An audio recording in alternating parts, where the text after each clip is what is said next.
Apocalipsis 16, del 1 al 21, todo el capítulo.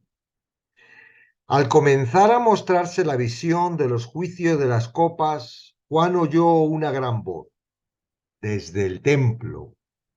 El sorprendente efecto de fuertes voces se escucha unas 20 veces en Apocalipsis. Esa gran voz es sin duda la de Dios, ya que no había nadie más en el templo. Respondiendo de inmediato a la orden de Dios, fue el primero y derramó su copa sobre la tierra. Al derramarse la primera copa se produjo una úlcera maligna y pestilente que aflige a las personas. Maligna y pestilente traducen dos palabras griegas para malo, cacos y poneros. Empleadas juntas, acentúan que las úlceras serán supurantes, dolorosas e incurables. Úlcera traduce gelcos, el equivalente griego de la palabra latina de la que se deriva la palabra española úlcera. Describe úlceras inflamadas y supurantes como las que afectaron a los egipcios. Traerán tormento físico sin alivio para los que han rechazado a Jesucristo. Las úlceras no afectarán a los creyentes, cuyos nombres están escritos en el libro de la vida del Cordero, que fue inmolado desde el principio del mundo. Vendrán solamente sobre los que decidieron seguir al anticristo, recibieron su marca para mostrar su lealtad y adoraban su imagen. Una de las razones por las que los juicios de las copas serán tan devastadores es porque sus efectos son acumulativos. Antes que pudieran sanarse las úlceras de la primera copa, el segundo ángel derramó su copa sobre el mar y éste se convirtió en sangre como de muerto y murió todo ser vivo que había en el mar. Después que el ángel vertió su copa, el mar, que es muy importante para toda la vida en la tierra, se convirtió en sangre como de muerte. Para asombro, horror y desesperanza del mundo, los océanos ya no serán más fluidos, sino que se pondrán espesos, oscuros y coagulados, como el charco de sangre de alguien que ha sido asesinado a puñaladas. Cuando el tercer ángel derramó su copa, el mismo espantoso juicio que afectó a los océanos cayó sobre los ríos y sobre las fuentes de las aguas, y también se convirtieron en sangre. La contaminación de los océanos del mundo será una horrible pesadilla ecológica, pero la destrucción de los restantes suministros de agua dulce será un golpe catastrófico y espantoso para la humanidad caída. Apropiadamente es el ángel de las aguas el que defiende los juicios de Dios, haciéndose eco del cántico de los vencedores en el capítulo 15, 3, 4. En contraste con las maldiciones y la blasfemia de los hombres, el ángel dice: justo eres tú, oh Señor, el que eres y el que eras, el santo, porque has juzgado estas cosas. El juicio divino de los pecadores es incuestionablemente justo porque Él es santo. Y aunque su ira es aterradora y mortal, es una respuesta justa, merecida y apropiada para el rechazo que ha recibido por parte de los pecadores. El ángel declara que las personas que reciben estos juicios, aborrecedoras de Cristo y de Dios, llevarán una abrumadora carga de culpabilidad. Ellos habrán rechazado la clara, poderosa y persuasiva predicación del Evangelio durante toda la tribulación. Luego el apóstol Juan oyó otra voz que desde el altar decía: ciertamente, Señor, Dios Todopoderoso, tus juicios son verdaderos y justos.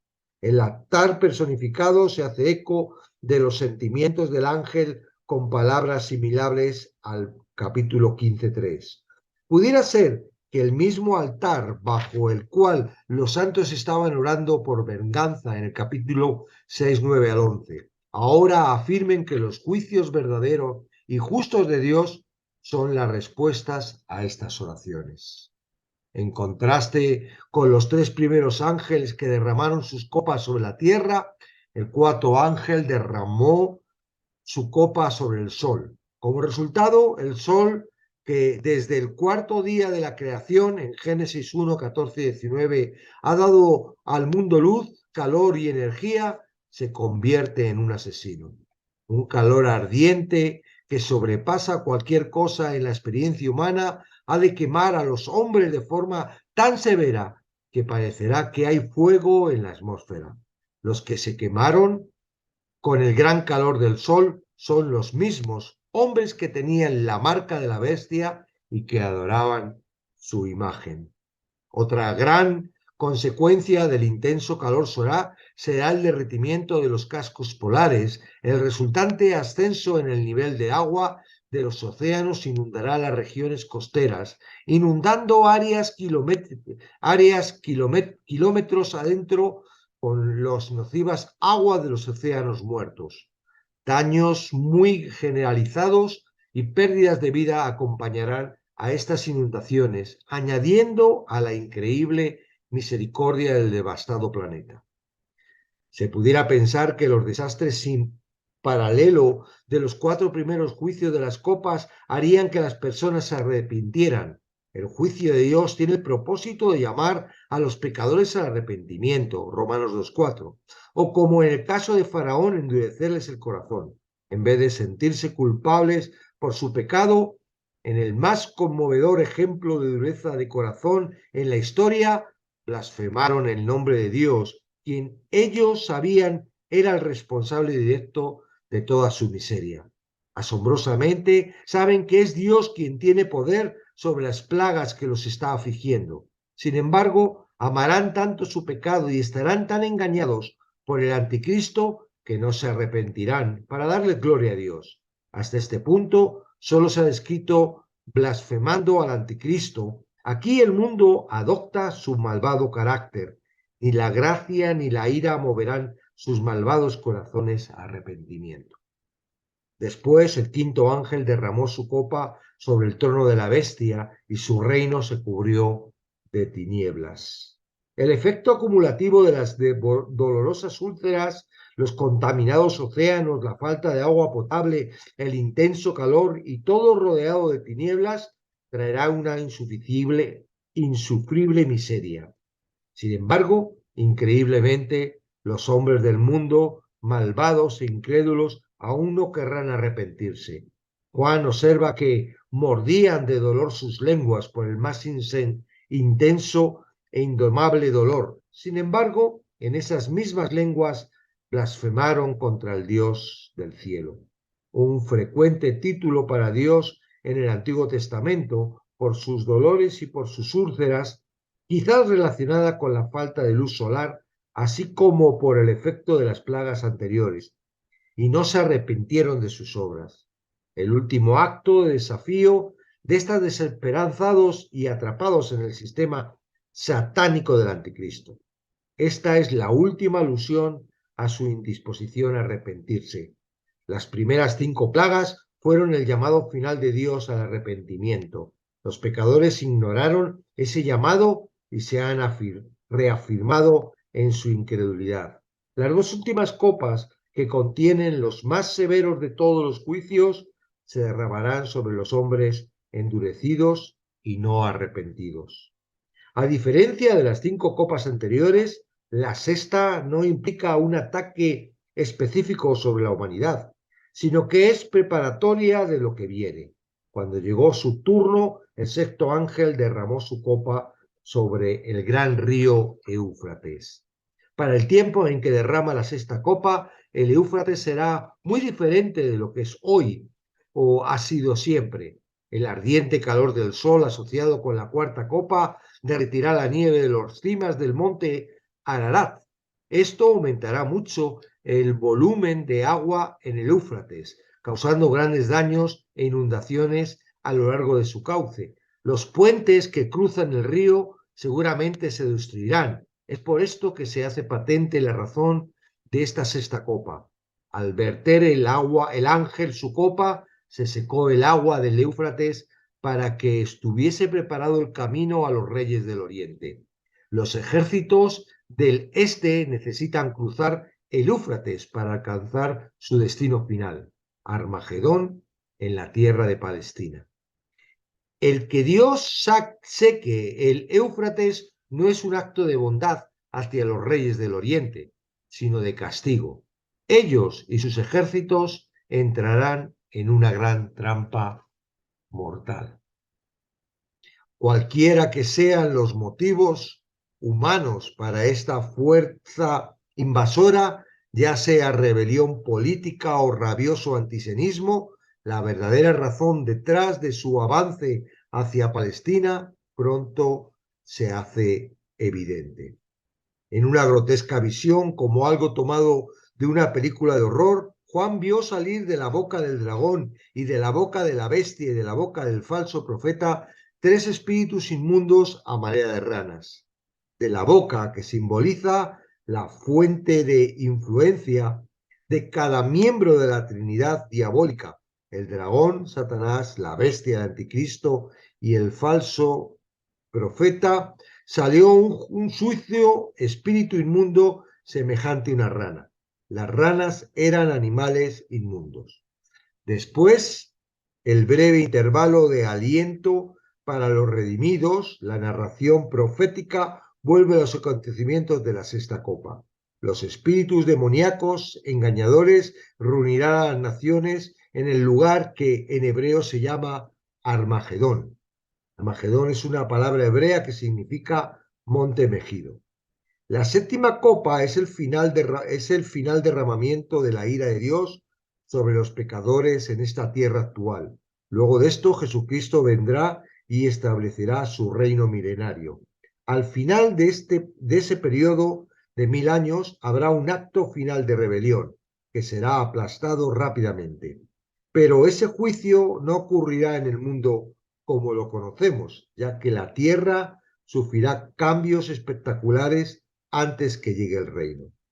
La séptima copa será la peor catástrofe en la historia mundial, el desastre más absoluto y devastador que la tierra haya experimentado jamás. Sus efectos implican todo el camino para el establecimiento del reino terrenal de Cristo. Al igual que el cuarto ángel, el séptimo ángel no vertió su copa sobre la tierra, sino que la derramó por el aire. Su primer efecto fueron en la atmósfera de la tierra, como si Dios estuviera limpiando lo que fuera el dominio de Satanás y sus huestes de demonios. La tierra, el mar, las aguas, el sol y finalmente el aire son los blancos del juicio. Cuando el ángel vertió su copa, salió un gran voz del templo del cielo. La voz es la de Dios Altísimo, poseedor del cielo y de la tierra. Su solemne declaración anunció el momento culminante del postrer día del Señor, que esparcirá condenación sobre toda la tierra. El derramamiento de la séptima copa afectó la atmósfera. Hubo relámpagos y voces y truenos. La séptima copa se presenta con la imagen de una violenta tormenta. Aunque la séptima copa se viene sobre la atmósfera de la Tierra, tendrá también efectos devastadores sobre la Tierra misma. Dios acentuará este juicio final contra los pecadores con un terremoto. Ese terremoto será el más poderoso que haya azotado jamás la Tierra. La gran ciudad no puede ser Babilonia, como algunos piensan, ya que se distingue de la Gran Babilonia, mencionada más adelante en el versículo 19. Una comparación del 11:8 identifica de forma clara a la gran ciudad como Jerusalén, la gran ciudad, donde también el Señor fue crucificado. Que la gran ciudad se nombre aparte de las ciudades de las naciones presenta evidencia adicional al hecho de que se trata de Jerusalén. El imponente terremoto dividirá a Jerusalén en 3 partes, comenzando una serie de alteraciones geofísicas a la ciudad y sus regiones vecinas, que concluirán con cuando venga el Señor Jesucristo. Zacarías en 14:4-10, describe estos cambios en detalle. El monte de los olivos se dividirá en dos y se creará un nuevo valle que irá del este al oeste. Zacarías 14:4. Una fuente de agua fluirá durante todo el año desde Jerusalén hasta el mar Mediterráneo y el mar Muerto. Zacarías 14:8. Haciendo que el desierto florezca como una rosa. Jerusalén será elevada y la región circundante aplastada, hasta convertirse en una llanura. Zacarías 14:10. De esta forma, el propósito del terremoto, cuando se relaciona con Jerusalén, no es juzgar a la ciudad, sino resaltarla. Jerusalén fue castigada anteriormente en la tribulación con un terremoto que llevó a la salvación de los que no murieron. Así que no hay necesidad de otro juicio sobre esta ciudad. Los cambios físicos prepararán a Jerusalén para su importante función durante el reino milenial, cuando Cristo estará allí como rey. El último efecto del terremoto, como se observó antes, es preparar la tierra para el gobierno milenario del Señor Jesucristo. Con ese propósito se alteran radicalmente la topografía de la tierra. Toda isla huyó y los montes no fueron hallados. Las islas son montañas bajo el mar que desaparecerán y los montes sobre la tierra serán aplanados. Isaías 44. Contemplando el proceso que comenzó durante el sexto sello. Los que de algún modo escapen de la devastadora causa por el terremoto enfrentarán otra catástrofe, una sin precedente en la historia de la Tierra. Recibirán un enorme granizo como del peso de un talento que caerá del cielo sobre los hombres. El término griego traducido como el peso de un talento describía el mayor peso de un hombre normal que un hombre podía cargar a cualquier lugar desde 90 a 135 libras. Los granizos más pesados que se han hallado registrado pesaban unas 2 libras. Estos gigantes trozos de hielo serán 50 veces más pesados.